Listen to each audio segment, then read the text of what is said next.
Kisah salah seorang abid, atau yang disebut sebagai ahli ibadah, yang diberikan usia hingga mencapai 500 tahun. Ia menghabiskan hidupnya hanya untuk beribadah kepada Allah, hingga sesaat sebelum meninggal. Abid tersebut juga berdoa kepada Allah, supaya diwafatkan ketika dalam keadaan sujud. Kisah ini dinukil dari sebuah karya Al-Hafiz Al-Munziri, dalam kitabnya yang berjudul Al-Targhib wa At-Tahrib. Dikisahkan pada suatu hari, Malaikat Jibril datang menemui Rasulullah, dan menceritakan, "Wahai Rasulullah, tahukah engkau? Dahulu di zaman Bani Israel, hiduplah seorang lelaki tua yang sangat rajin beribadah kepada Allah Subhanahu wa Ta'ala. Kemudian Allah pindahkan lelaki tua itu ke sebuah pulau, yang tidak memiliki akses untuk keluar masuk ke pulau tersebut. Itu semua karena kecintaan Allah kepadanya. Di pulau tersebut, Allah Subhanahu wa Ta'ala menyediakan mata air yang besarnya seukuran ibu jari, yang memancarkan air bening untuknya. Adapun dari segi makanan, Allah menumbuhkan satu pohon delima, yang setiap malamnya memberikan buah yang matang, untuk dimakan oleh lelaki tua tersebut. Dalam keseharian hidupnya itu, hanya disibukkan dengan beribadah kepada Allah. Ketika sore menjelang malam, lelaki soleh itu turun dari gunung untuk mengambil air wudhu. Lalu ia pun mengambil satu buah delima, yang sudah matang untuk dimakan, dan langsung melaksanakan sholat. Ketika sudah mendekati ajalnya, lelaki tua itu berdoa kepada Allah supaya ia diwafatkan dalam keadaan sujud.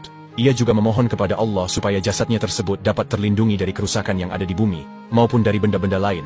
Ia memohon agar jasadnya tetap utuh dalam keadaan sujud, hingga ia dibangkitkan kembali pada hari kiamat nanti. Kemudian Allah Subhanahu wa Ta'ala mengabulkan doanya. Ketika lelaki yang ahli ibadah itu meninggal dunia, kami yang mengurus untuk memandikan jenazahnya, mengkafani, mensholatkan, hingga kemudian kami menguburkan jenazahnya di pulau tersebut. Kemudian Rasulullah berkata, "Sungguh sangat luar biasa ya Jibril." Lalu malaikat Jibril kembali melanjutkan lagi pembicaraannya, "Begitulah wahai Rasulullah. Akan tetapi ketika di hari kiamat kelak, dia yang akan memprotesku." Rasulullah bertanya, "Protes bagaimana wahai Jibril?" Malaikat Jibril menjawab, "Nanti pada hari kiamat, ketika namanya sudah dipanggil oleh Allah saat amal ibadahnya, mulai ditimbang di Yaumil Mizan, pada hari pertimbangan amal. Maka pada saat itulah dia akan memprotes Allah ketika tiba gilirannya dipanggil untuk ditimbang antara amalan dan dosanya.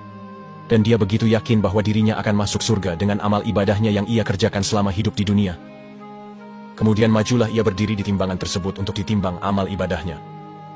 Begitu ditimbang amal ibadahnya begitu banyak, sehingga kandaslah sebelah timbangan amal ibadahnya itu sampai ke tanah. Sedangkan timbangan yang sebelah dosanya sangatlah ringan, karena dosanya yang sedikit, sehingga timbangan sebelah kirinya itu sampai terangkat ke atas. Kemudian berkata para malaikat kepadanya, "Salamun qaulam mir Rabbir Rahim." Salam sejahtera dari Tuhanmu yang Maha Penyayang. Dan sekarang masuklah engkau ke dalam surga, dengan penuh kesejahteraan dan keselamatan. Kemudian Allah berfirman, "Wahai hambaku, sekarang masuklah engkau ke dalam surga dengan ridho dan kasih sayangku."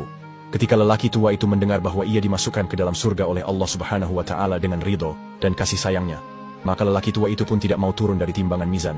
Seraya berkata, "Ya Allah, aku tidak mau masuk ke surga dengan ridho dan kasih sayangmu, tapi aku mau masuk ke surga dengan amal ibadahku, yang sudah aku kerjakan selama 500 tahun.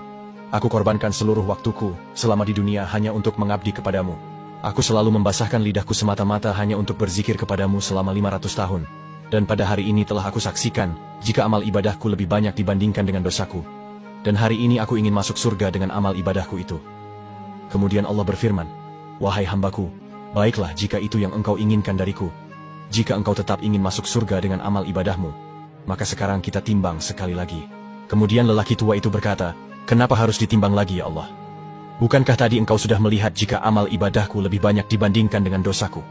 Maka Allah berfirman, "Sekarang harus ditimbang sekali lagi, karena engkau mau masuk ke surga dengan amal ibadahmu, maka akan aku timbang. Mana lebih banyak di antara amal ibadahmu, dengan nikmat yang telah aku berikan untukmu selama hidup di dunia." Kemudian Allah memerintahkan kepada malaikat, "Sekarang timbang kembali antara amal ibadah yang sudah ia kerjakan selama 500 tahun, dengan nikmat yang sudah aku berikan kepadanya selama hidup di dunia."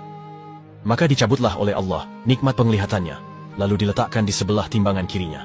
Kemudian diletakkan kembali amal ibadahnya, yang sudah ia kerjakan selama 500 tahun di timbangan yang ada di sebelah kanannya. Maka seketika itu timbangan yang diletakkan nikmat penglihatan dari Allah itu turun hingga ke tanah. Itu belum ditambah lagi dengan nikmat lain yang diberikan oleh Allah.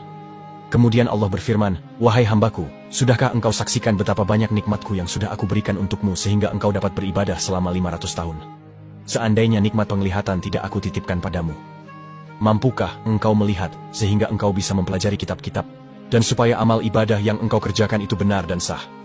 Selama engkau tinggal di pulau sendirian, jika tidak aku berikan untukmu penglihatan, mampukah engkau bertahan hidup dan selamat selama hingga 500 tahun lamanya?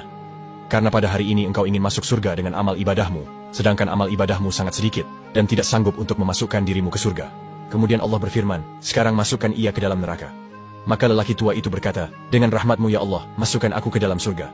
Allah Subhanahu wa Ta'ala mengabulkan permohonannya, lalu ia pun kembali dihadapkan kepada Allah. Kemudian Allah bertanya kepadanya, wahai hambaku, siapakah yang telah menciptakan dirimu dari tidak ada sehingga ada? Lelaki tua itu menjawab, engkau ya Allah. Siapakah yang telah memberikan kekuatan untukmu sehingga engkau bisa beribadah selama 500 tahun? Engkau ya Allah. Siapakah yang telah menempatkan dirimu di atas sebuah bukit yang terletak di tengah-tengah pulau? Memberikan untuk dirimu air yang tawar dari air yang asin, memberikan untuk dirimu buah delima setiap malamnya. Padahal buah delima hanya berbuah sekali dalam setahun. Dan engkau juga telah meminta agar diwafatkan dalam keadaan sujud, dan aku telah mengabulkan permintaanmu. Lelaki tua itu menjawab, engkau ya Allah. Kemudian Allah berfirman, semua itu atas ridho dan kasih sayangku. Dan dengan ridho dan kasih sayangku pula, engkau masuk ke dalam surga. Masuklah hambaku ini ke dalam surgaku, sebaik-baik hamba adalah engkau, wahai hambaku. Kemudian malaikat Jibril pun berkata kepada Rasulullah, segala sesuatu itu terjadi hanya dengan rahmat Allah. Wahai Muhammad, hadits riwayat Al-Hakim.